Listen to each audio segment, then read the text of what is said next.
Hola, buenas tardes a todos, ¿cómo están? Hoy nos encontramos nuevamente en Webinario Samurabi para continuar con este ciclo de charlas en vivo y hablar sobre los contratos de alquileres y la nueva normativa de emergencia.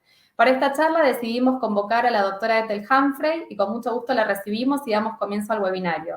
Gracias, Ethel.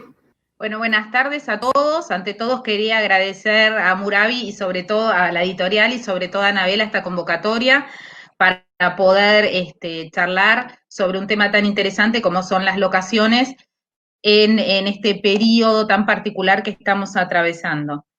Lo que tenemos que tener en cuenta cuando vamos a abordar este tema es que nuestro país está dividido como por diferentes secciones, que en algunos, y que está atravesando diferentes fases, en algunos todavía tenemos el aislamiento social preventivo y obligatorio, en otros rige el distanciamiento, pero no obstante la normativa, más que todo esto, por las modalidades a través de las cuales se pueden implementar o concertar diferentes contratos.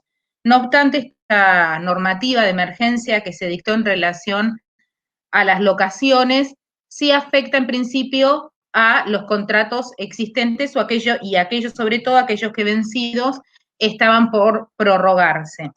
Nosotros cuando hablamos de locación o arrendamiento, automáticamente se nos viene la idea o pensamos en este tema del desalojo, porque en realidad es lo que más preocupa o en realidad lo que normalmente frente a una falta de pago o a cualquier otra situación, el que es propietario, que en este momento, según algunos autores consideran, no se vería tan beneficiado con esta nueva normativa y en realidad queda al abrigo o al amparo de lo que se disponga este decreto. Muy pocas herramientas se le dan al locador para que pueda proceder a recuperar su inmueble y a obtener el desalojo del inquilino.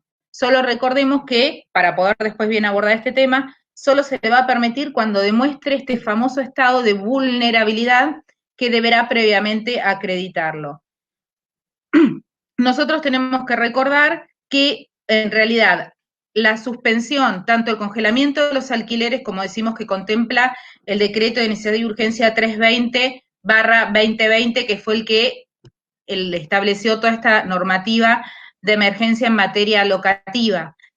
La prórroga de los plazos contractuales y la suspensión de los desalojos, en principio se entendería que son aplicables a todos los contratos, pero no es así. El artículo 9 de este decreto nos especifica cuáles son específicamente los contratos que se encontrarían amparados para el dictado de esta normativa.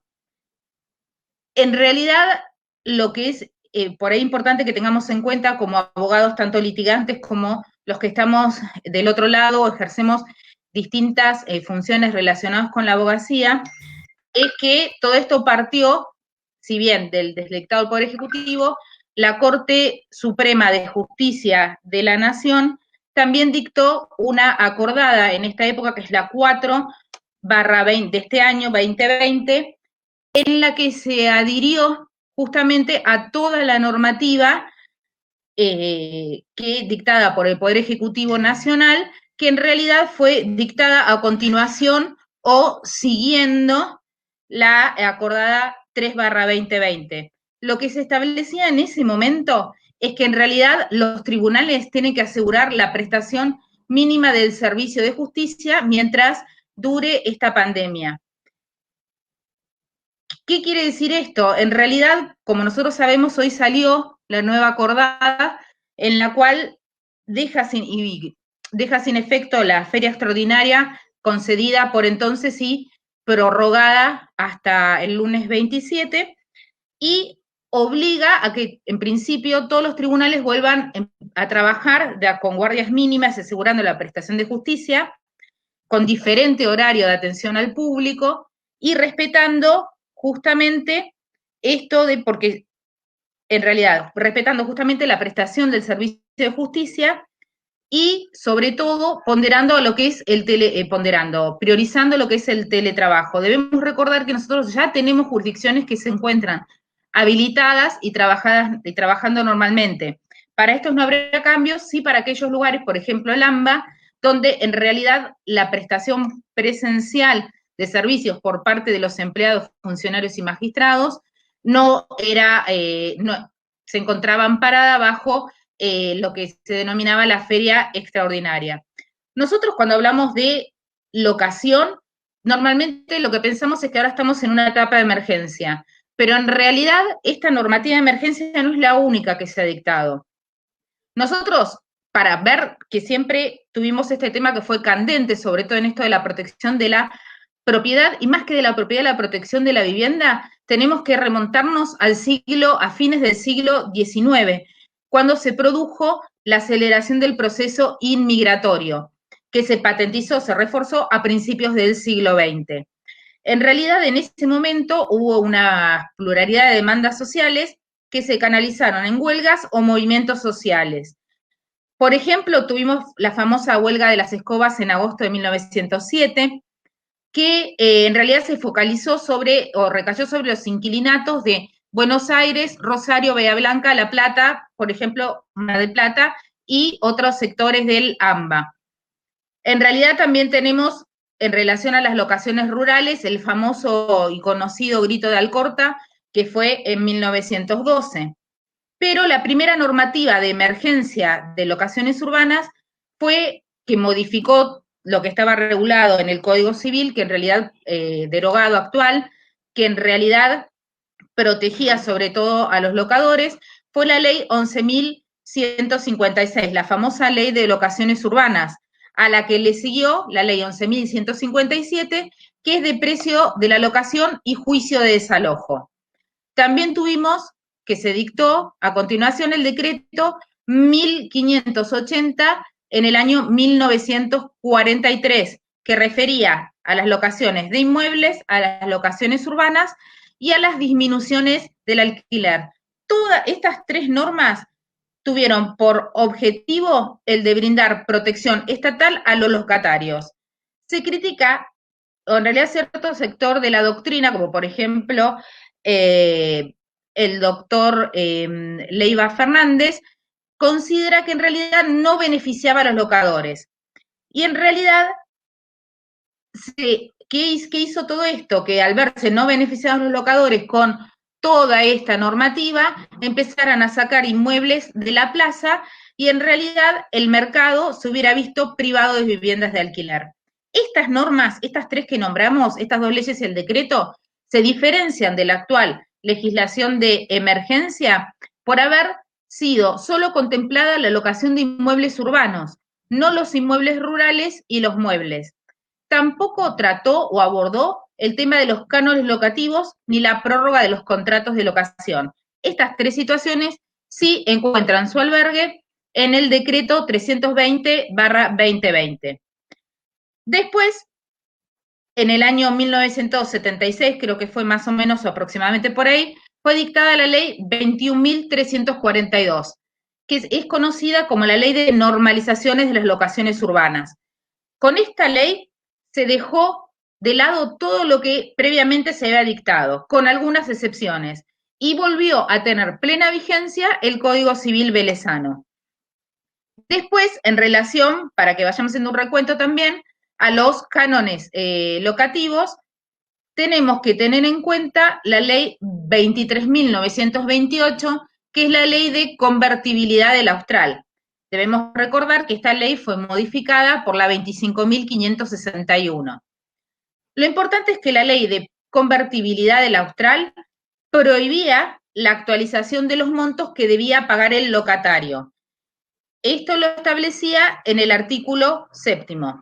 Y por lo tanto, de la lectura del artículo completo, lo que se entendía es que quien es deudor de una obligación que debe ser pagada en pesos, la cancela abonando el monto nominal a su vencimiento.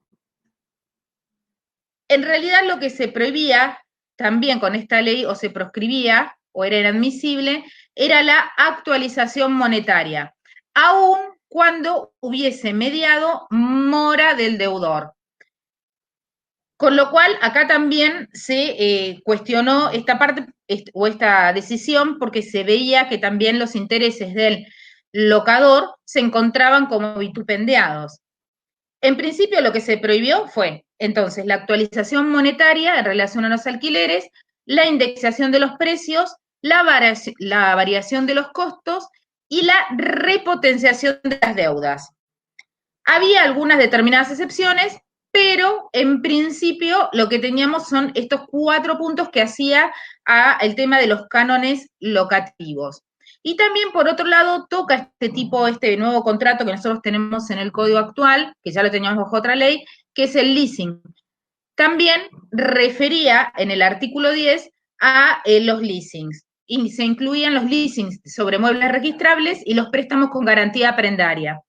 En este caso, se aplicaba plenamente al caso. Debemos recordar que el leasing es un contrato normalmente que se hace de locación o de alquiler con opción a compra.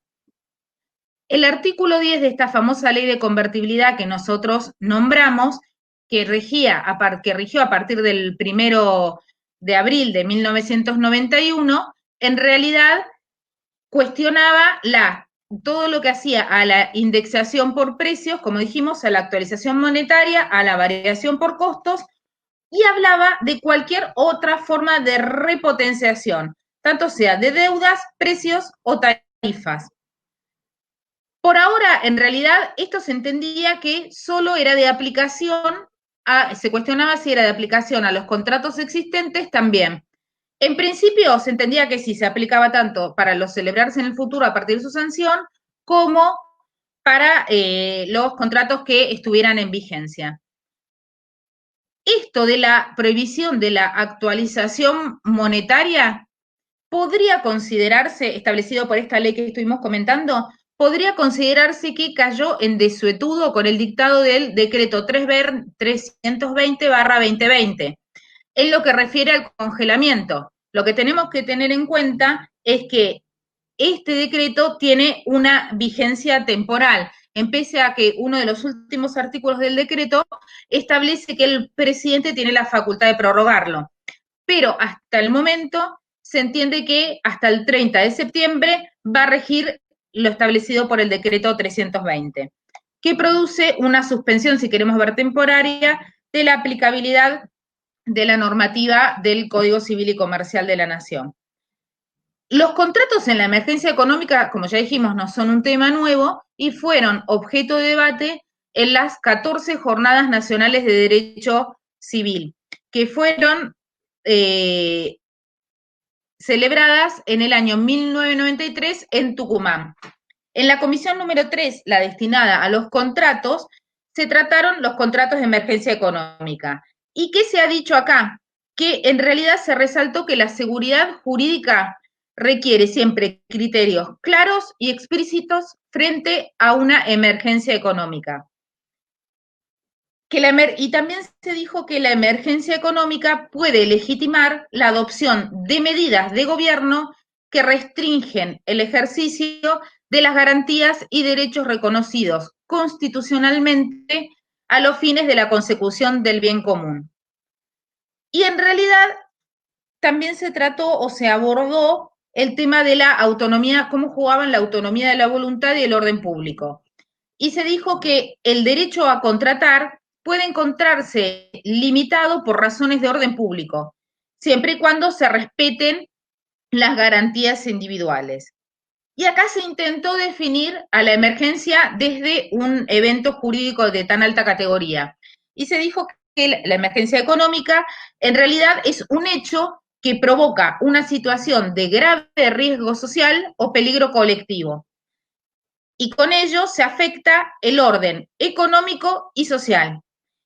Y que de esto autoriza, como ya vimos antes, la adopción de medidas que restrinjan las garantías nacionales y que estas medidas tienen que ser razonables, excepcionales, temporalmente limitadas e ineludibles, y que su legitimidad depende del objeto o del bien que persigan, y que ellas deben perseguir lo que se entiende como bien común.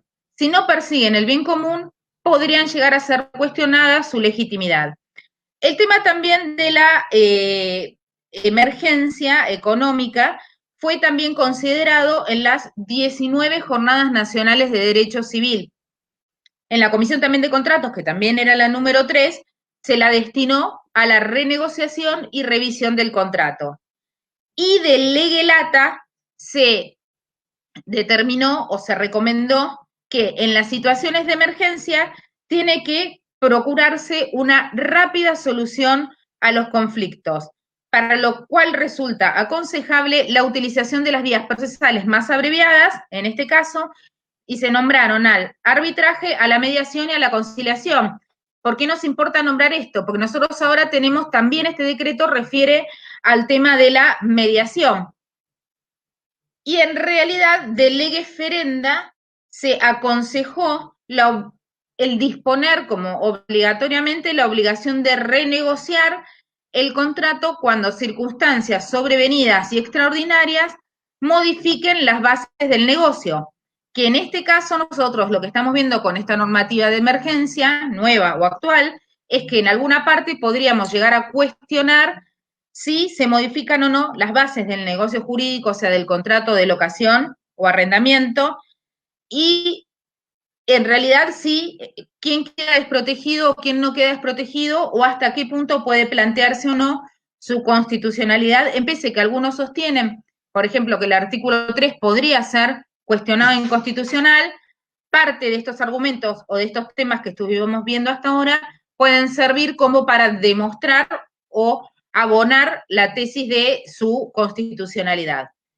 También tuvimos otro proyecto de ley de alquileres gestionado durante el gobierno anterior que tuvo media sanción en diputados, pero ahí quedó trunco el tratamiento.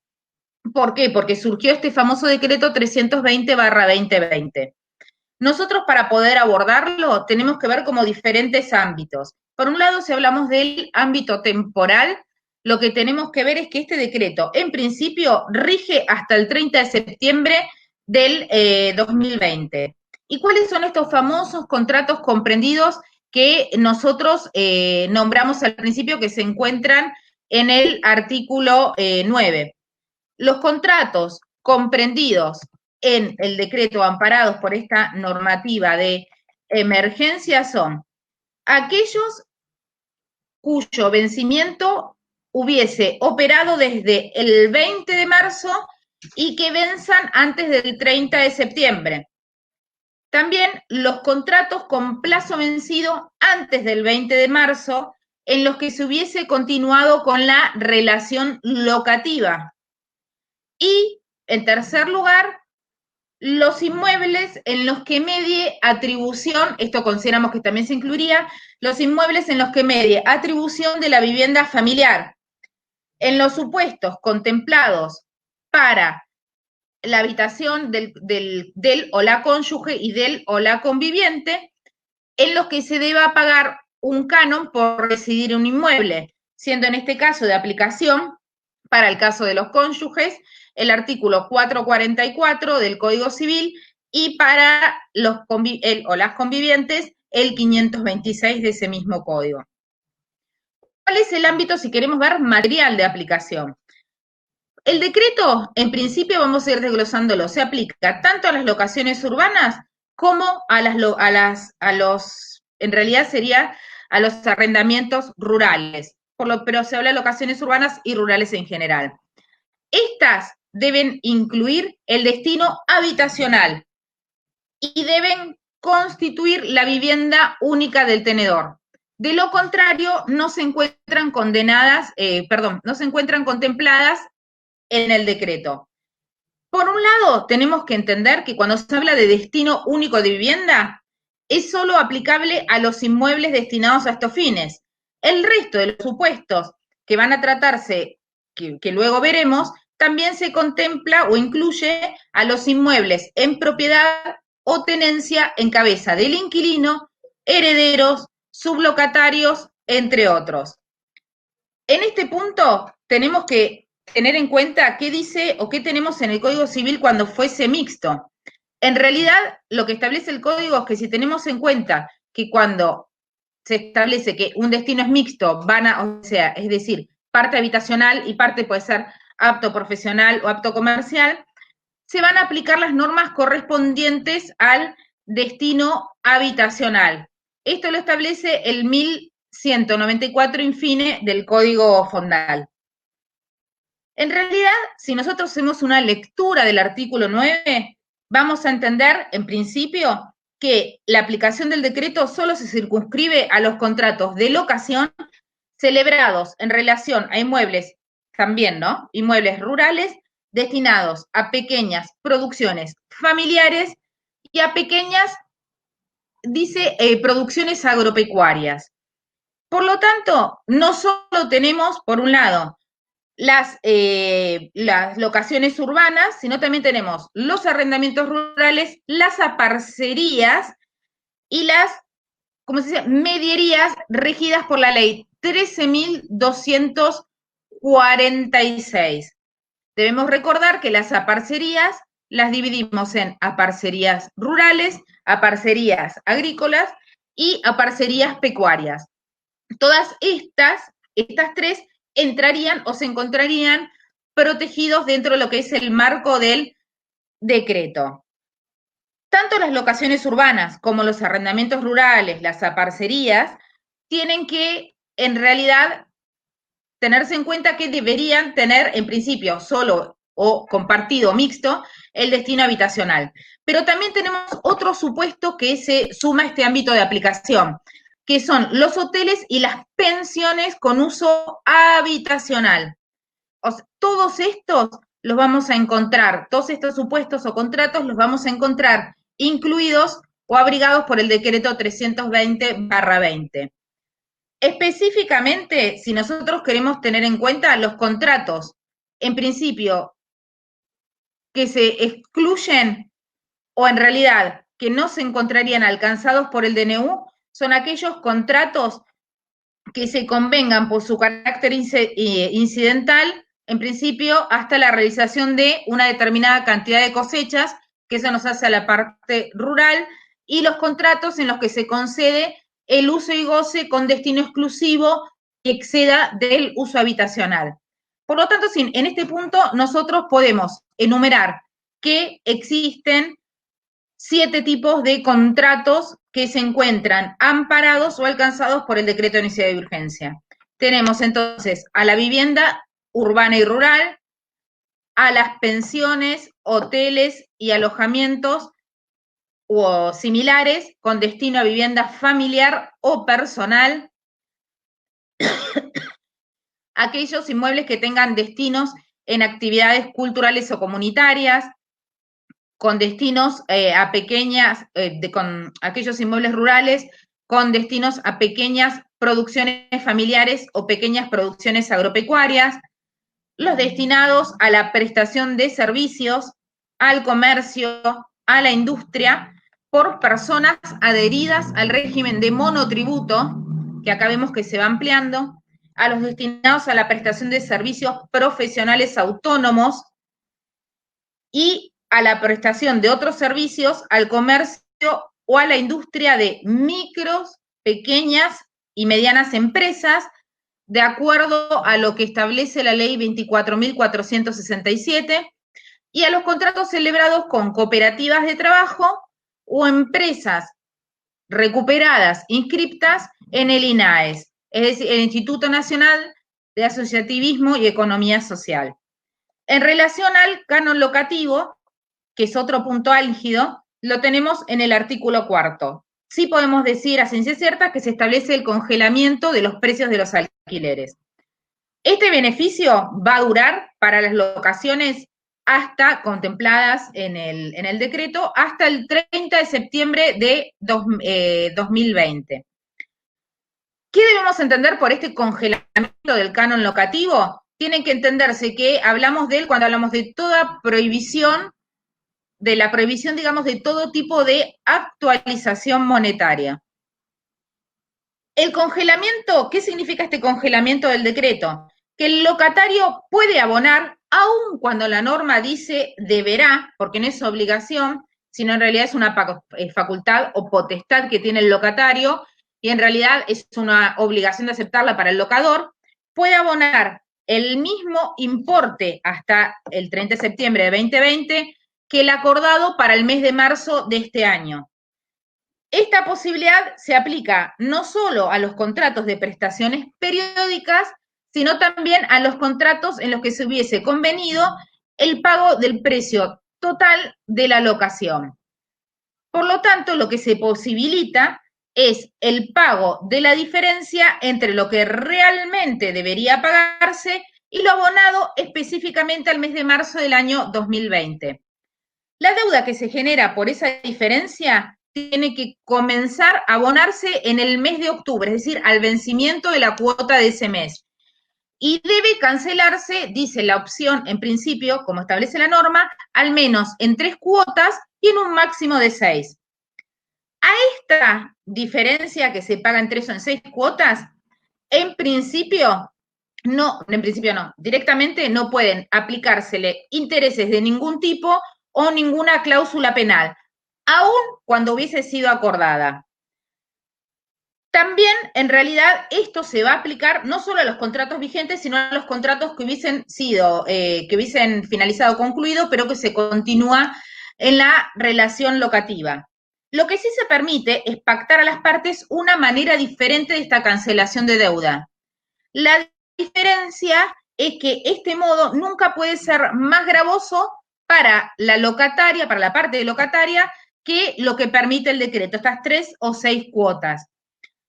En realidad, lo que siempre tenemos que tener en cuenta, como también se afirmó en la Comisión 2 de las 10ª Jornadas Nacionales de Derecho Civil, es esta regla a favor de vitoris.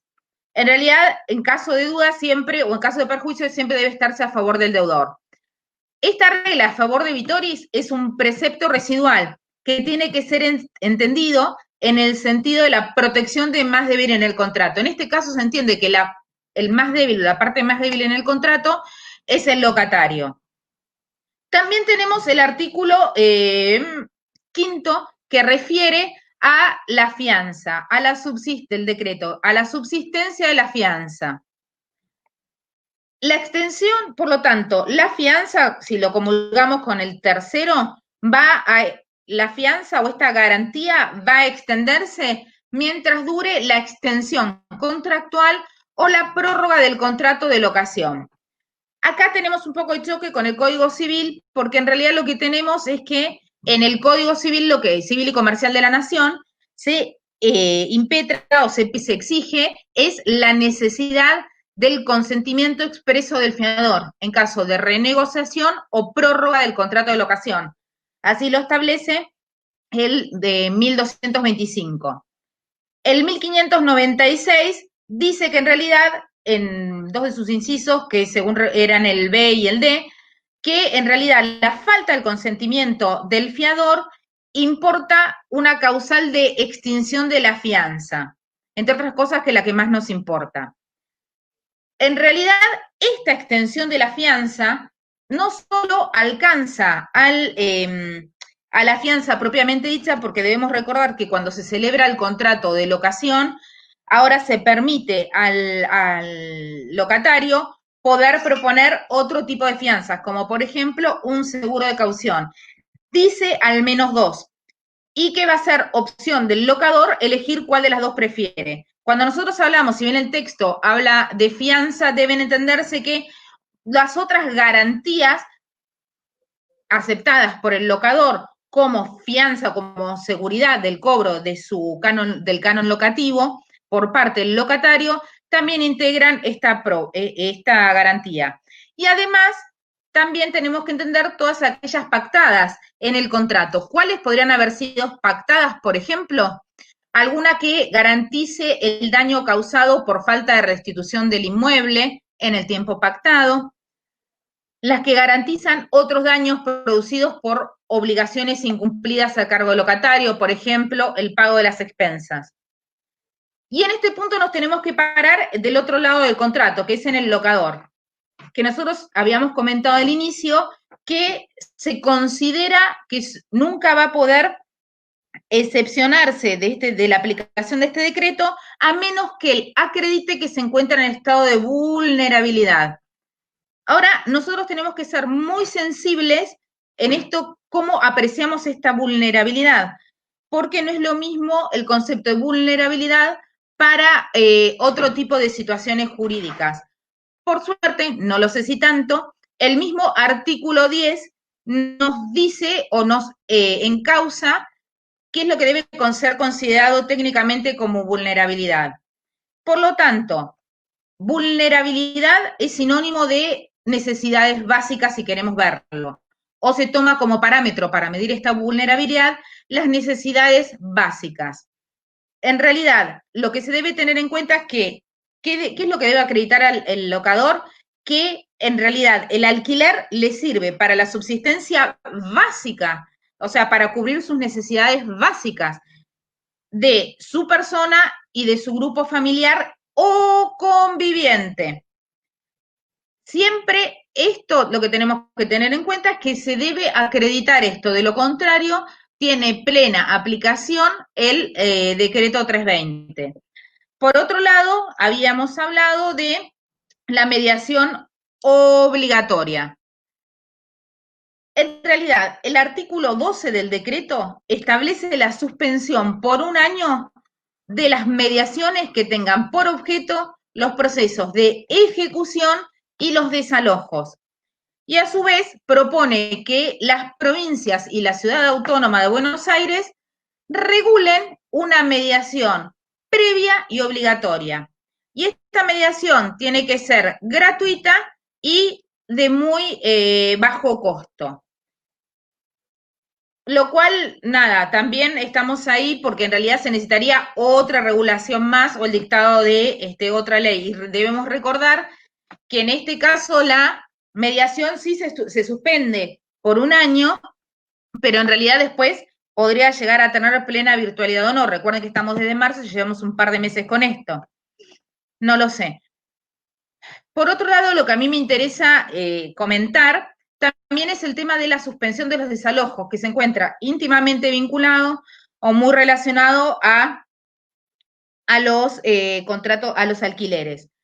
La suspensión de los lanzamientos en los procesos de desalojo también, en los términos de este decreto que estamos comentando, también lo es hasta el 30 de septiembre del 2020. Así lo dice el artículo 2.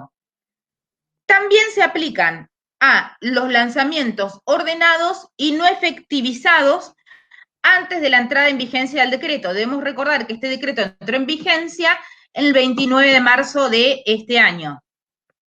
También se establece la suspensión del curso de la prescripción cuando el proceso se encuentre en la etapa de ejecución de sentencia, también hasta el 30 de septiembre de 2020.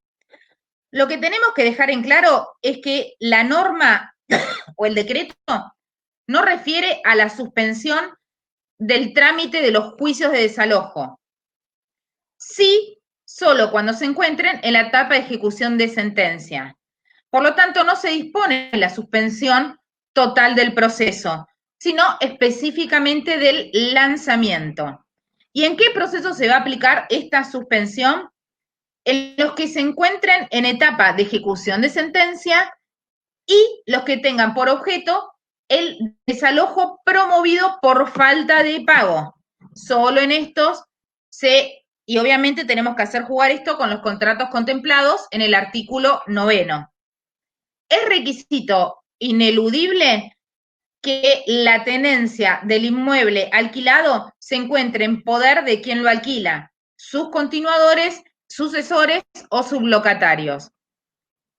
En realidad lo que tenemos que entender es que en realidad solo, si bien nosotros podemos tener un desalojo por intrusión o por otro tipo de cuestiones, los que no sean desalojos por falta de pago no se van a encontrar amparados en este decreto.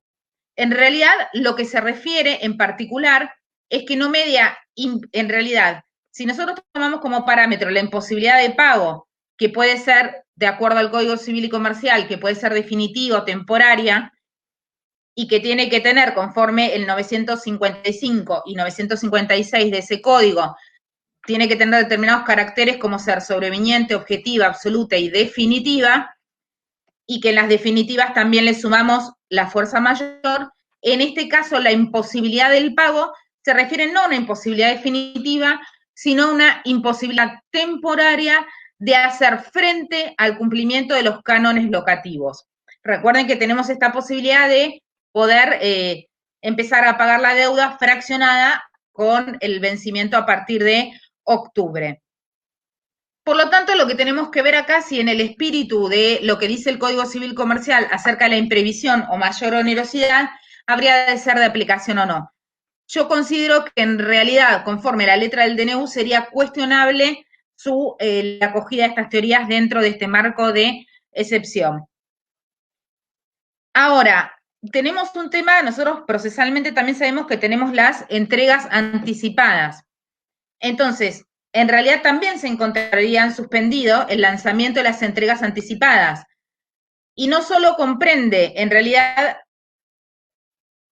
entonces, por lo tanto, la suspensión, si decimos, de los lanzamientos, no solo comprende a los ordenados y no ejecutados, sino también a la de los procesos que se encuentren en etapa de ejecución de sentencia y a las entregas anticipadas. Por lo tanto, las entregas anticipadas que normalmente se traban con el 681 y se lanzan con el 684 bis del Código Procesal, también las tenemos que considerar incluidas dentro de esta suspensión aparada por el decreto. Debemos recordar que los códigos provinciales también tienen normativas similares.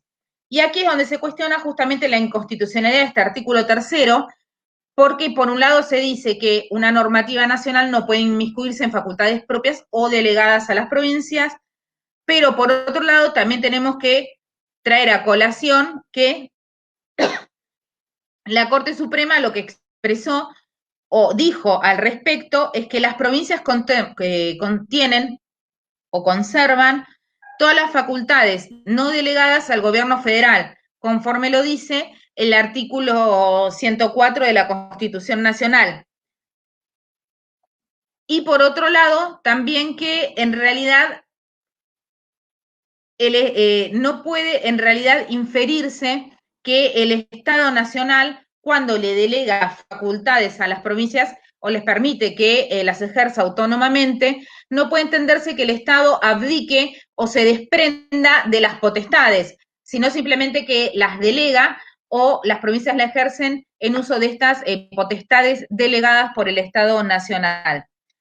Debemos recordar que nosotros tuvimos distintos fallos importantes que tenemos que traer a colación sobre la constitucionalidad o inconstitucionalidad del dictado de leyes de emergencia en materia locativa. El primer leading case que tenemos dictado por la Corte fue el fallo Ercolano contra Lanteri, que fue, lo que se cuestionó fue la aplicación de la ley 11.527, y en realidad se declaró, o la Corte se expidió a favor de la constitucionalidad de esta ley.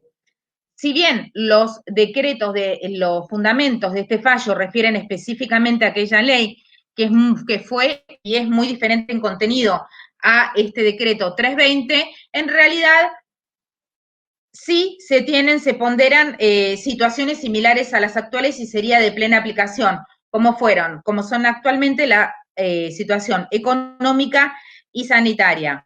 En ese momento se hizo especial hincapié al factor social, pero técnicamente también es de aplicación en la actualidad porque la vivienda contempla o es todo un matiz amalgamado de todos esos aspectos. Otros precedentes que podemos tener en cuenta también son los fallos cortesanos de Peralta, San Luis, Massa y Rinaldi. A mí el que me interesa que veamos, casi a modo de cierre, porque creo que ya voy casi en tiempo, es que la ampliación de los fundamentos que realizó el doctor Lorenzetti, que dijo en relación que el estudio de los principales precedentes del tribunal sobre la extensión con el que puede ser afectado un derecho contractual por razones de emergencia económica muestra el claro predominio de una interpretación tolerante de amplias restricciones, y que también ha existido una interpretación más restrictiva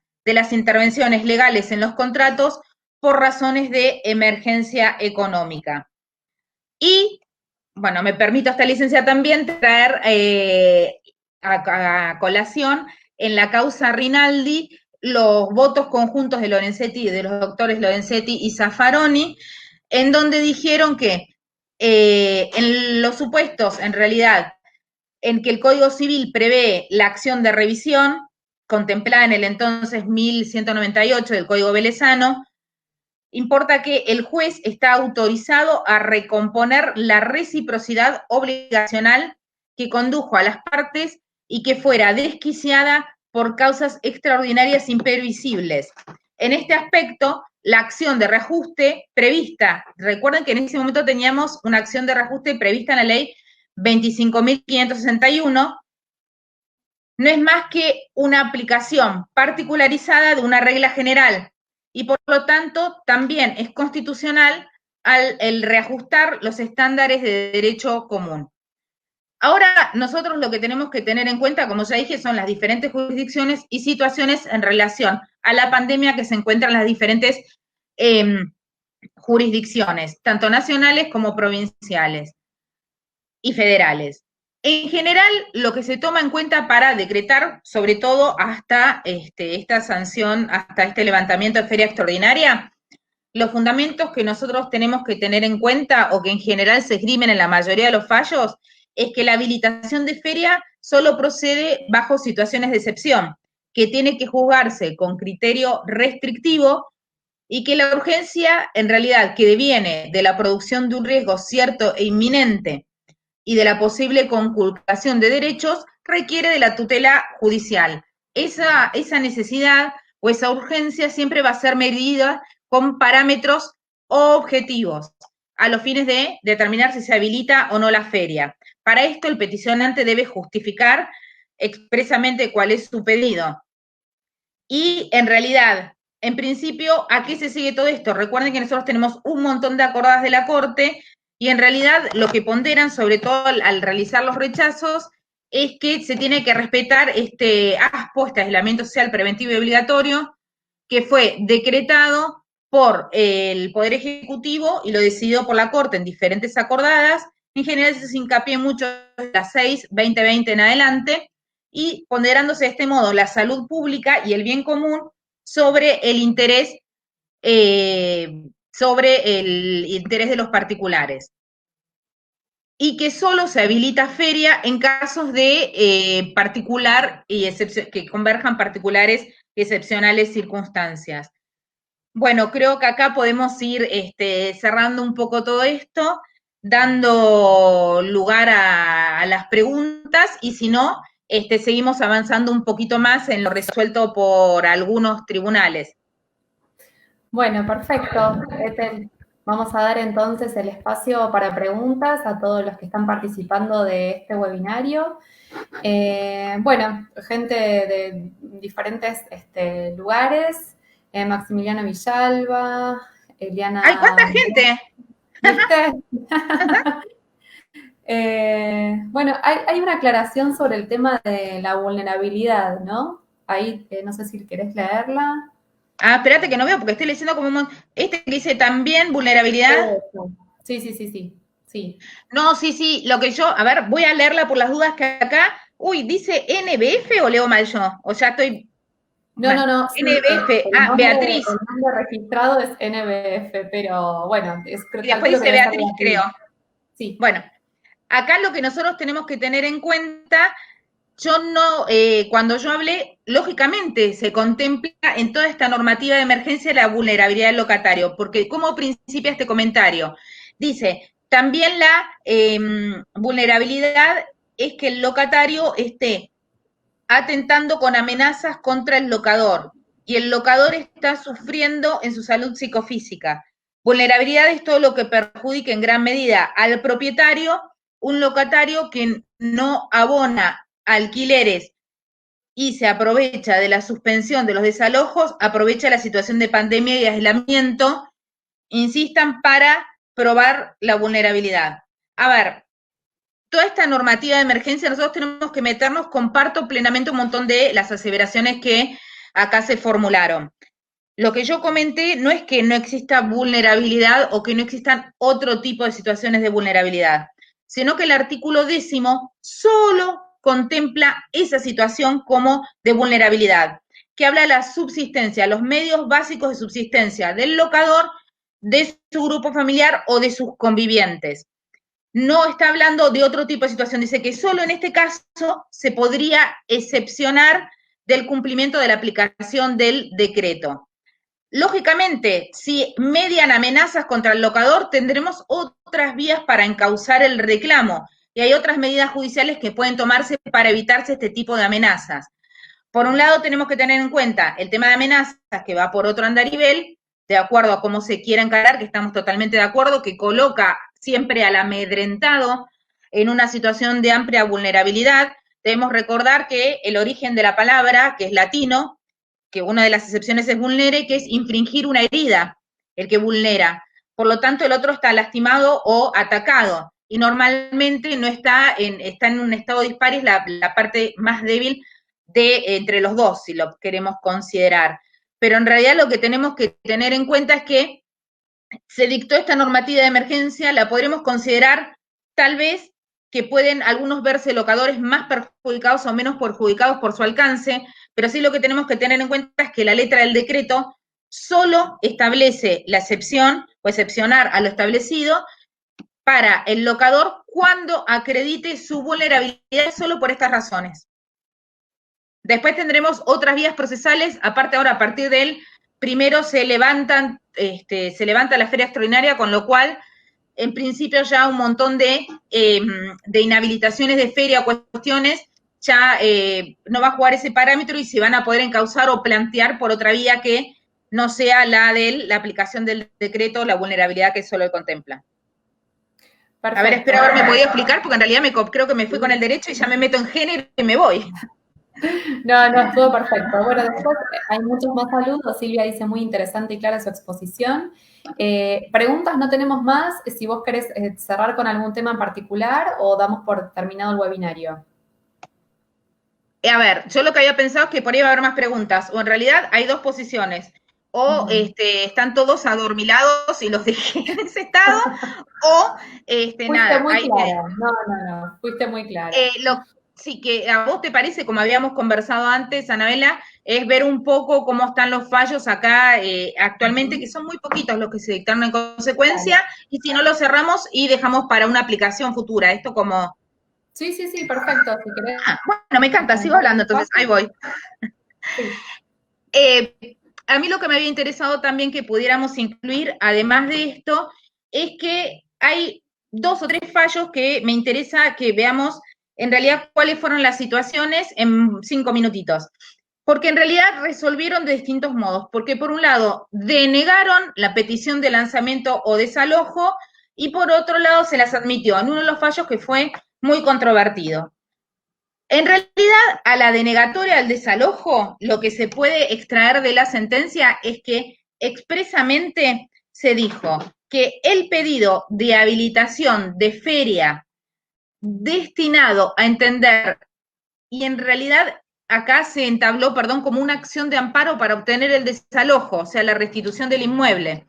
Entonces, por lo tanto, se dijo que el pedido de habilitación de feria destinado a entender en una acción de amparo interpuesta por el titular de un negocio habilitado como Maxi Kiosco o Rapipago, que fue cerrado por la Policía Federal, al no encontrarse habilitado para funcionar por las normas nacionales del COVID-19, tiene que rechazarse, pues la situación planteada por el amparista excede del objeto de la actuación, pudiendo recurrir el recurrente o ocurrir el recurrente por la vía que corresponda a los efectos de obtener, además, el resarcimiento de los derechos lesionados, que si lo vemos, en este caso, si hubiéramos planteado estas cuestiones que nos plantea Beatriz en esta temática, probablemente si la encauzábamos por este fin, también podríamos haber obtenido una similar sentencia o con argumentos similares. También se consideró el lanzamiento, sí, que se hizo lugar, el lanzamiento bajo determinadas circunstancias. Hubo una sentencia que ordenó al demandado dejar el inmueble para que la actora lo habite y administre, e hizo saber a las partes que dentro del plazo de 10 días de operado lo anterior, tienen que presentar un acuerdo sobre venta de los bienes gananciales. Porque en realidad ese acuerdo primigenio debería, en realidad, en principio, dejarse de lado. Y en realidad el juez de grado, en realidad excede, lo que hizo fue, en principio, si lo tomamos en cuenta, exceder las previsiones de la norma en las que se fundó la acción protectoria, que tienen un tinte exclusivamente cautelar.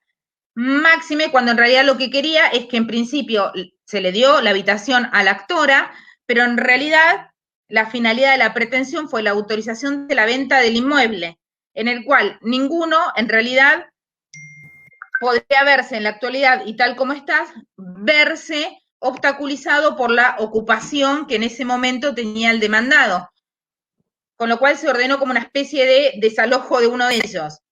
Y también un fallo interesante, creo que fue de la Sala I, el anterior fue en San Martín, de la Sala I de la Capital Federal, donde en primera instancia se había ordenado desestimar la habilitación de la feria solicitada por los actores para que se ordene el lanzamiento de una unidad comercial alquilada, porque el inquilino ya se había retirado del lugar y había dejado el inmueble en estado de abandono, y que ocasionó esto graves perjuicios. El artículo, esto fue decidido que nosotros lo habíamos introducido en los términos del 684 bis del Código Procesal Civil y Comercial de la Nación. En realidad, lo que se ponderó o los argumentos que se esgrimieron en este momento para ordenar, digamos, para decretar un desalojo que no estaba en realidad, es que, porque ya se había ido el locatario, o sea, en realidad lo que se perseguía era la devolución de las llaves o la entrega de las llaves o devolución de la propiedad al locador. En realidad, lo que se tomó en cuenta es que en realidad este receso judicial lo que hizo fue impedir llevar a cabo las medidas oportunamente dictadas con anterioridad que ordenaban en su momento el desalojo. Y en realidad fundan que los supuestos por entonces pautados al inicio de la feria extraordinaria, cuando la interpretación era más restrictiva, fueron abriéndose o ampliándose cuando, con las distintas acordadas y que dictaba la Corte, que iba ampliando en realidad o considerando en ampliación determinados temas que puedan verse incluidos. Y en realidad la situación de abandono de la cosa alquilada fue lo que selló la suerte en realidad de la pretensión, porque por ahí si hubiera estado todavía alquilada, y recuerden que incluso el locatario ya la había abandonado, por ahí en este caso no se hubiera hecho lugar, pero también se hizo hincapié en que la medida ya había sido decretada con anterioridad al dictado de la sentencia, con lo cual al dictado de la feria extraordinaria. Y también una última sentencia en lo cual es, en un caso de intrusión que no estaría incluido en el decreto, por lo que nosotros ya estuvimos viendo, se confirmó la sentencia que admitió el desalojo. Esto lo estableció la Sala y también de la Cámara Civil. En realidad se estableció y a la vez se dio intervención en este ámbito extraordinario de dar previamente intervención, digo, al Ministerio Público y al Instituto de la Vivienda de la Cava, para que den programas específicos o brinden o faciliten programas específicos de la vivienda destinados a la familia. En realidad, los emplazados lo que habían dicho es que se encontraban viviendo en el inmueble a través de un contrato de locación que no exhibieron. Pero esa manifestación importó el reconocimiento propio del apelante acerca de un mejor derecho sobre el inmueble en cuestión, lo que daría cuenta, en el mejor de los casos, de su condición de tenedor y no de poseedor.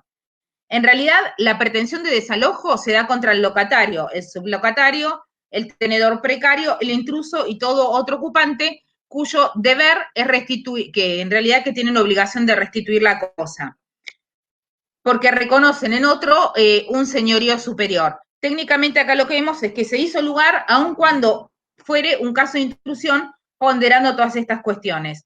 Por lo tanto, si queremos concluir o hacer como una revisión general de lo que expusimos, tenemos que, en realidad, ¿cuáles son los puntos principales que establece el decreto 320? que los contratos de locación o arrendamientos comprendidos son los inmuebles destinados a vivienda única, rural o urbana, las habitaciones destinadas a vivienda familiar o personal en pensiones, hoteles u otros alojamientos similares, los inmuebles destinados a actividades culturales o comunitarias, los inmuebles rurales destinados a pequeñas producciones familiares y pequeñas producciones agropecuarias, los inmuebles alquilados por personas adheridas al régimen del monotributo, destinados a la prestación de servicios, al comercio o la industria, o a los alquilados por profesionales autónomos para el ejercicio de su profesión y por micro, pequeñas y medianas empresas, los destinados a la prestación de servicios, digamos, al comercio o a la industria, y los alquilados por cooperativas o empresas de trabajo recuperadas, inscritas en el INAES. Por otro lado, ¿cuáles son los contratos excluidos? Los contratos de arrendamientos o a parcería rurales, salvo sobre inmuebles destinados a pequeñas producciones familiares o producciones agropecuarias, la locación con otro tipo de destinos, como puede ser diplomático, turístico. Otro de los puntos que se establece es el congelamiento de los alquileres hasta el 30 de septiembre, la posibilidad de abonar las diferencias existentes entre la posibilidad de abonar el alquiler, digamos, con el valor al mes de marzo y saldar esa diferencia a partir del el primer vencimiento, la cuota de octubre, en 3 o en 6 cuotas, o de otro modo, si hubiese sido así acordado entre el locatario y locador, siempre y cuando no resulte más perjudicial para el locatario. La prórroga de los contratos de los contratos vencidos hasta el 30 de septiembre, la prórroga de la fianza y otras garantías, la mediación obligatoria y la suspensión de los lanzamientos o desalojos con el alcance indicado, con el alcance que ya estuvimos viendo, hasta el 30 de septiembre de este año. Bueno, creo que con esto podemos dar por cerrada, perdón, estoy tosiendo con la mano, no sé por qué. Podemos ir dando o por lo menos creo que hicimos un cierre así como medio redondito de todo el tema. Creo que no se me escapó nada. No, perfecto. La última consulta de Marina dice si un restaurante estaría comprendido.